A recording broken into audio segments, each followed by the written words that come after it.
Welcome to our Saturday Simulcast, recorded on Sunday due to the men's basketball schedule yesterday and Purdue's win over Michigan. Want to thank our sponsor, the Union Club Hotel. Union Club has got some lot going on and really a new exciting thing going on. They're going to join the Marriott collection of hotels on February 17th. That's a big deal. Only 200 hotels around the world that are hand-selected for their inherent craft and distinctive perspectives on design and hospitality. And the Union Club Hotel is the first autograph collection hotel operated primarily by Purdue students, and the second autograph in the hotel in the state of Indiana. So a big goings on at the Union Club Hotel, and we appreciate them as a sponsor. Guys, we'll start. Obviously, yesterday, Purdue had what I would consider pretty hard-fought win against a team, Michigan, that shot the ball extremely well, and Hunter Dickinson had a terrific offensive game, certainly for the Wolverines.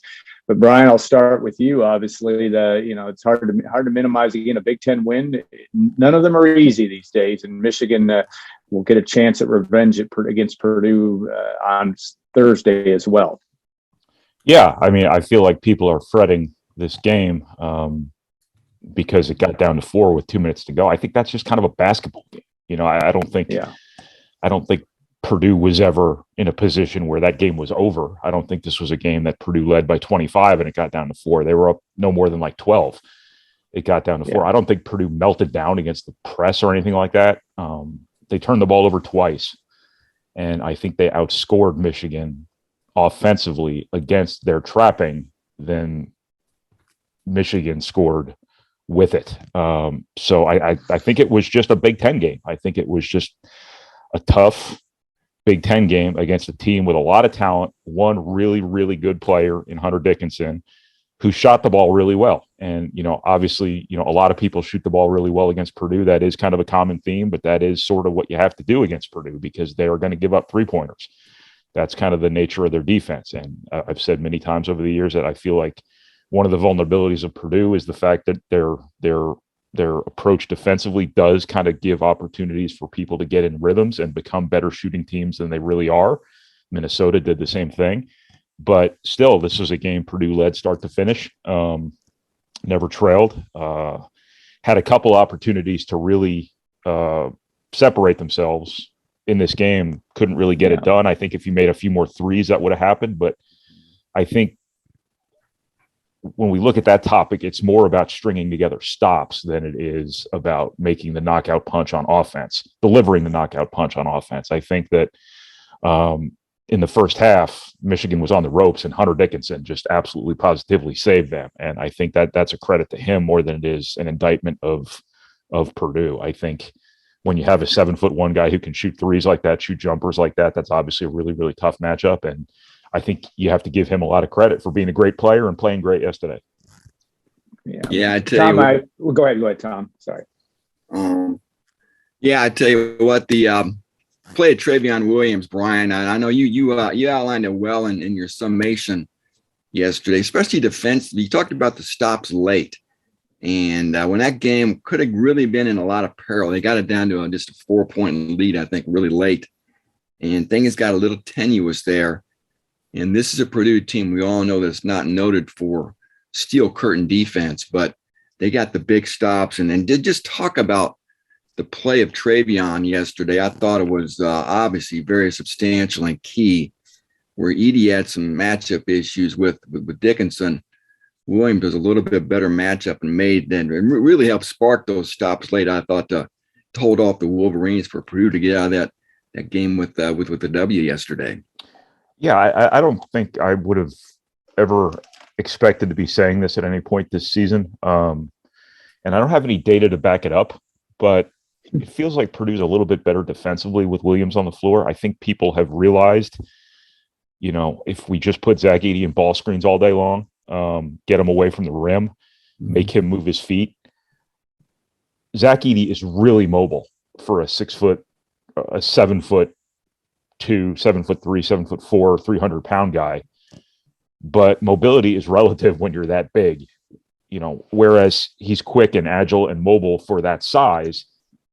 the quickest, most mobile, and most agile player of that size is still slower and less mobile and less athletic than, most other big men. It feels like Trevion Williams is doing the best job he's done guarding on the perimeter in his career. It is a complicated topic in terms of the reaching in for steals, because there's a lot of situations. Yeah. There's a lot of situations where he does that, and you're just like, something bad's going to happen if he keeps doing that. And then something bad like hardly ever happens, and something good very often happens. And it's just a really unique deal. What he's been able to do with his hands on defense. That was the biggest defensive play of the game yesterday, when he knocked the ball out off Dickinson, and they called it, they egregiously called it wrong in the first place. Mm-hmm. And then had to review it to figure out that if Trevion Williams slaps the ball this way and it bounces that way, it had to hit off something other than Trevion Williams. But no, it just feels like Trevion Williams is doing a much better job defensively than he's ever done before in his career. And I mean, he's really hurt them at times from a defensive perspective this season. Even the Wisconsin game was not his finest hour defensively, but to his credit, he's really done a good job here of late. And I think that's part of the reason you've seen him on the floor to end the last couple of games here. Yeah, I think that it was interesting though, and again, Michigan did not start the game shooting the ball well, and then all of a sudden, they had went on a terrific run. When Purdue had that spread, Dickinson missed a couple early, and you kind of wondered how that was going to go. And had it not gone the way that obviously the Michigan hadn't warmed up, it would have been more of a one-sided game. That's kind of stating the obvious. That's what happens in basketball. But, you look at the Big Ten race now, Brian, and we've talked a little offline. Obviously, Tuesday night's game might have the Big Ten title. It's certainly going to have implications on the Big Ten regular season title, as Purdue and Illinois will take on each other at 9:00 in Mackey. And, of course, Purdue picks up Michigan 2 days later. But talk about that and maybe how you view the Big Ten race. Michigan State getting beaten badly at Rutgers yesterday. Purdue now in the loss column, the trails only Illinois, right? So this is a huge game on Tuesday night. Yeah, this can put Purdue. This is an opportunity for Purdue to kind of reset the Big Ten race in its favor here. Obviously, Purdue didn't get off to a great start in Big Ten play. Right. Relative to expectations, relative to its capabilities, all of that stuff. This is kind of a chance for a fresh start here. You win this game, and you're tied for first in the league. You claim the tiebreaker with Illinois in Big Ten tournament seedings, and all of that stuff, and you put yourself in a really good position. Now, obviously, there's a lot of games left. Purdue has to keep playing well against Rutgers at home, against Indiana at home. A lot of those games where you look at them on paper and you assume that Purdue's going to win. I don't necessarily know if there's any game anybody should assume Purdue's going to win the rest of the way without a Nebraska on the schedule. Obviously, if they go to Northwestern, Purdue should be a heavy favorite there. But it's those Wisconsin and Michigan State trips that obviously, yeah, no doubt, obviously loom the largest here. Purdue can put itself in a first place tie here Tuesday night and probably still win a share of the Big Ten if they lose one of those road games or whatever. But if you want to win the league outright, or you want to make damn certain you have at least a share of this Big Ten title, you're going to have to win some really high-end road games. I think Purdue's very capable. I think Purdue's a very different team than the one Wisconsin played the first time around. I think Purdue has been playing pretty well on the road here. We'll see where they are in a couple of weeks when those games actually happen. But I've said from day one, even when Purdue was not looking so hot to start Big Ten play, that I thought Purdue was the best team in the league. I thought Purdue had the most potential to rip off a winning streak and really change the Big Ten race. And that seems to be what's kind of happening here. They've won 5 straight since that fluky loss at Indiana. And, they've put themselves in a much better position, but they can put themselves in a much better position, with a win on Tuesday night, which is now the game of the year. Yeah, Tom, you look at go ahead, Tom.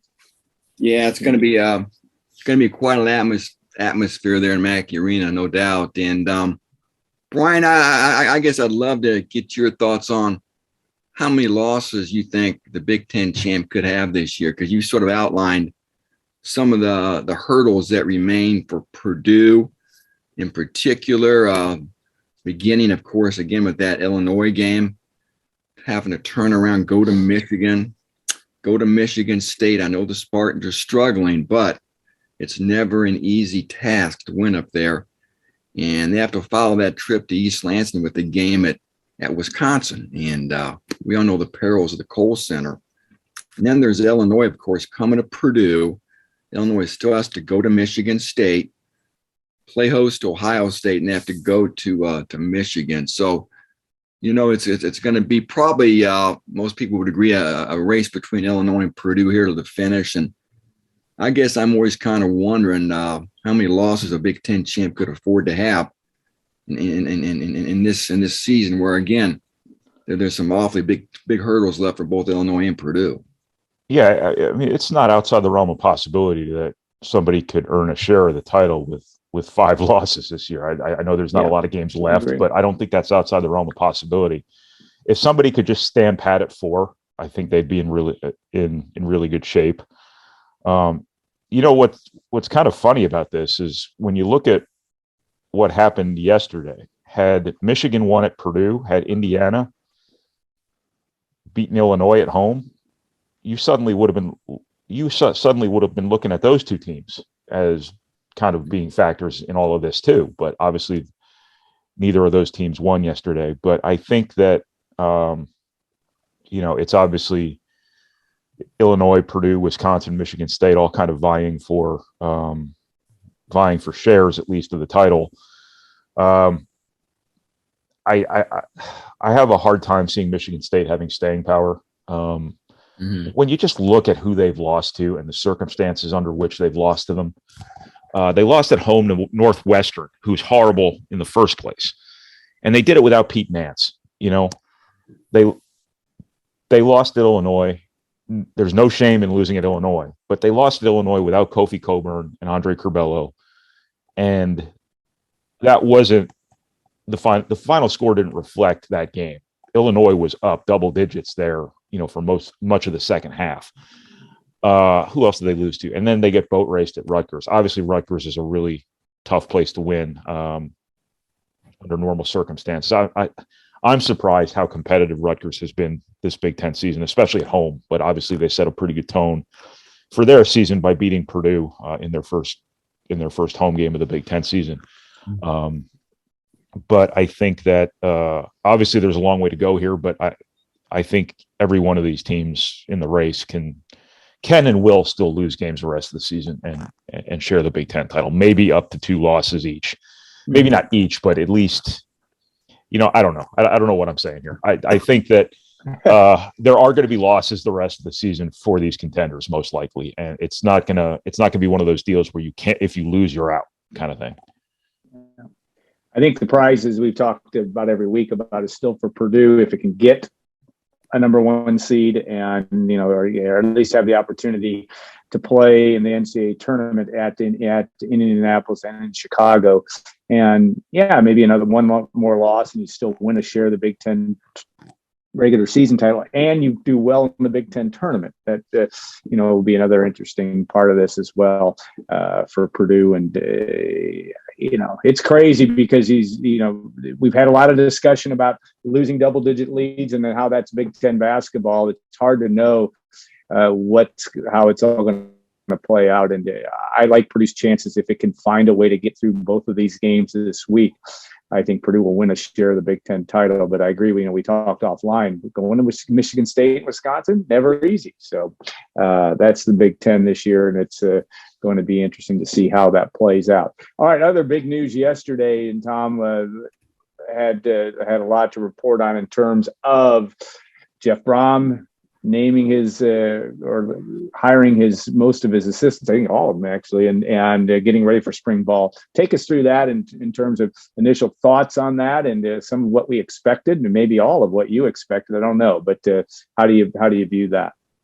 Yeah, no real shocks. I guess the one name, at least wasn't on my radar, was Ashton Yabodi, who got hired as the cornerbacks coach.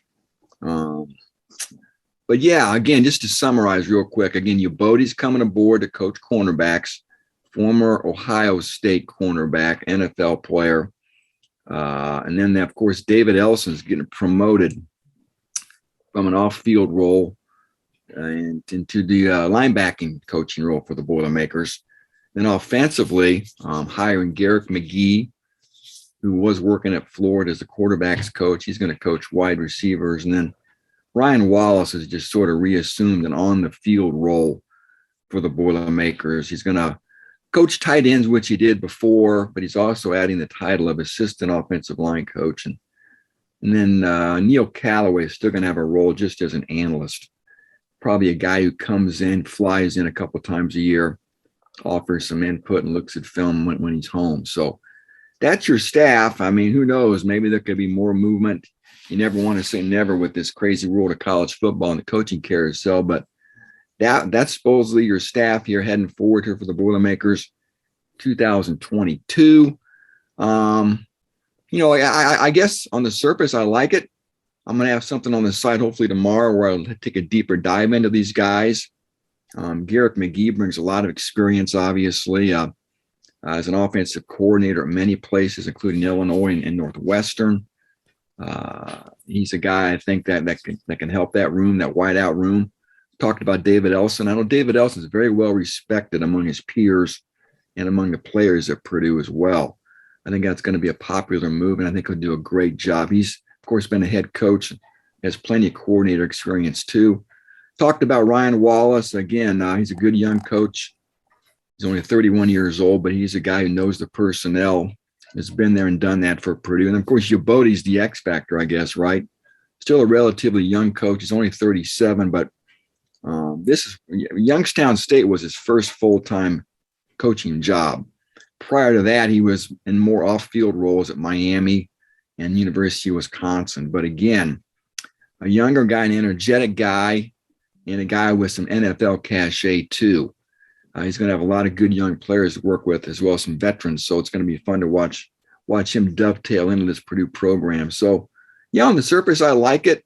And again, these guys are going to be hitting the field here later this month when they kick off spring football.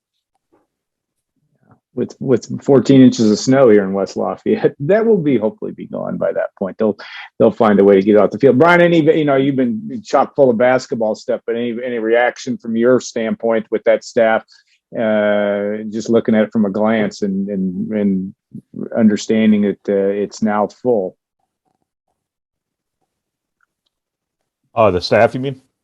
Yeah. Any reaction from your perspective? I know you haven't necessarily been focusing on this here the last few days. Yeah, it's. I think it's going to be a little bit of a test of Purdue's organizational strength here in terms of the fact that you've promoted a few guys from within that will, I think reflect, the importance of continuity, but also, people understanding, how Purdue's program works and.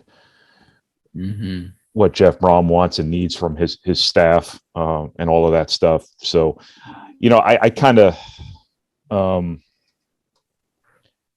wasn't surprised they promoted a couple of guys from within, but I guess I don't know how the process necessarily went. I don't know necessarily what he was looking for from a wide receivers coach perspective. We all know it is Jeff Brom's offense, and the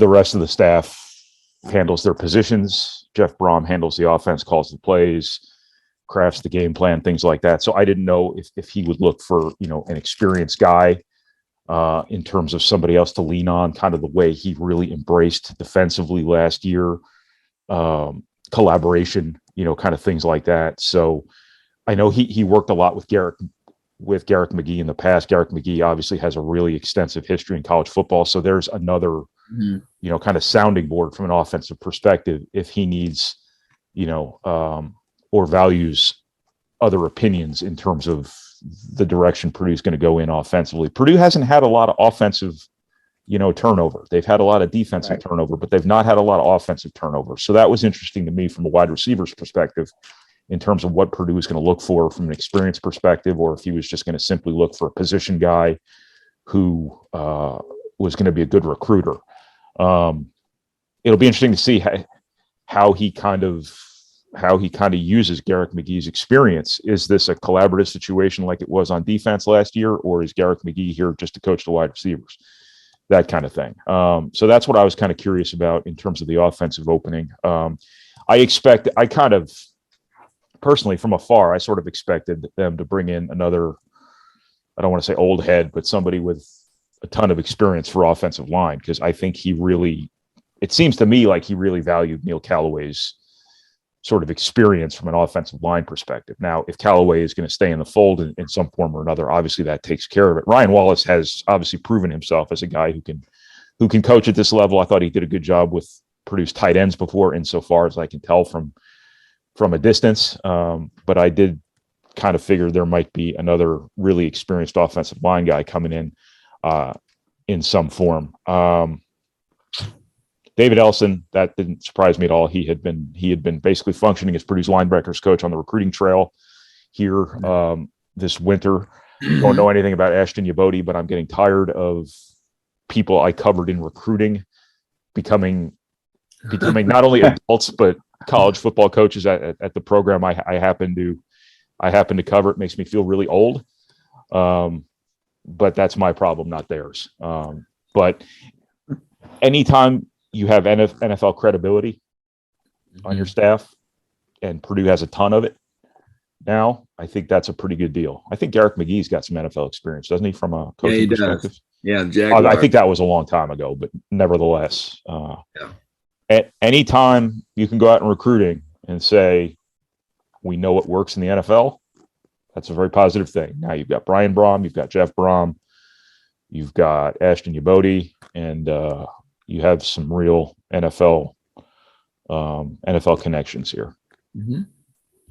Tom, and this may be an impossible question to answer right now, but because they brought some guys in from within, does that mean you backfill now with more consultants or guys that are in the back room? Is that a way you see college football going in terms of making sure you can keep your cupboard from getting too bare if you're Jeff Brom, or is that an overly simplified organizational view?